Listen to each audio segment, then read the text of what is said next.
স্ক্রিনে দেওয়া জিনিসটা দেখে আমরা খুবই আনন্দিত। এটা একটা খেলনা। আর খুবই আনন্দের সহিত আমরা আসলে এই খেলনাগুলাকে বাড়ি নিয়ে যাচ্ছি। আপনি কি জানেন এই খেলনাগুলার সাথে একেকটা শয়তান আপনার বাড়ির ভেতরে প্রবেশ করতেছে? নিশ্চয়ই আপনারা মুসা আলাইহিস সালামের ঘটনা শুনেছিলেন যে আসলে তিনি ইসরায়েলি জাতি বা ইহুদি জাতিদেরকে আসলে উম দ্বীনের দাওয়াত দিয়েছিলেন। তখন তারা পথভ্রষ্ট হয়েছিল এই গোবর্ষ বানিয়ে অর্থাৎ গরুর মূর্তি বানিয়ে। তো এই গরুর মূর্তির বিরাট ইতিহাস রয়েছে। এরপরে দেখতে পারতেছেন এই যে পেঁচার মূর্তি।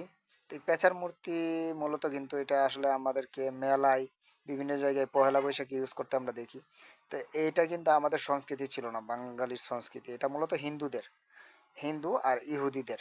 আর যারা স্যাটানিজমের উপাসনা করে অর্থাৎ শয়তানের উপাসনা করে তারা মূলত বোহেমিয়া আমেরিকার যে বোহেমিনিয়াম গ্রুপ রয়েছে তারা শয়তানের পেঁচার সামনে আসলে মানুষ বলি দিয়ে থাকে।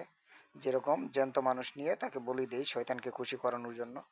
তো এই কার্যকলাপগুলো তারা বিভিন্ন মূর্তিকে এখন খেলনা বানিয়ে আপনার বাড়ির ভেতর প্রবেশ করাচ্ছে। আবার খেলনা বানিয়ে সেটা যে খেলনা তা না, সেটা কিন্তু একটা মূর্তি।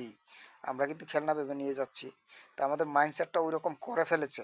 আমরা আসলে আমাদের নিজের অজান্তেই এই ভুলগুলো করতেছি। তো আমরা মুসলিমরা অবশ্যই সাবধান হতে হবে। আমাদের সন্তান বাচ্চা কাচ্চাদেরকে এই জিনিসগুলো থেকে দূরে রাখতে হবে। আর তো এরা নিজেরও, আমরা যে কাজটা করতেছি এরাও একসময় এই কাজটাই করবে। আবার মৃত্যুর পর আল্লাহ যখন প্রশ্ন করবে তখন আপনাকেই তারা দায়বদ্ধ করবে যে আমাদের পিতামাতারা আমাদেরকে এই জিনিসগুলো দিয়ে আমাদেরকে আসলে এই শিক্ষাটা দেই নাই, দিনের শিক্ষা। তো সবাই আসলে সচেতন হবেন। আশা করি সবাই অনেক কাজে আসবে। আমি আসলে দিন প্রতিনিয়ত আসলে ভালো ভালো ভিডিও দেওয়ার চেষ্টা করি। তো হিন্দুদের এবং ইহুদিদের, কাফিরদের, মুনাফিকদের আচার আচরণ যেন আমাদের মুসলিমদের পরিবারে না প্রবেশ করে অবশ্যই আমরা খেয়াল রাখবো। আমরা অবশ্যই সঠিক এবং সচেতনভাবে চলার চেষ্টা করব।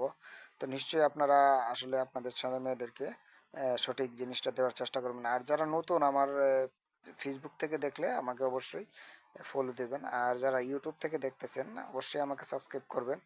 ভাই, আসলে ভালো কাজে মানুষ কম পাওয়া যায়। ভালো ভালো জিনিস আপনাদেরকে আমি শেখানোর চেষ্টা করি, ভালো মন্দের একটা যাচাই বাছাই করার চেষ্টা করি।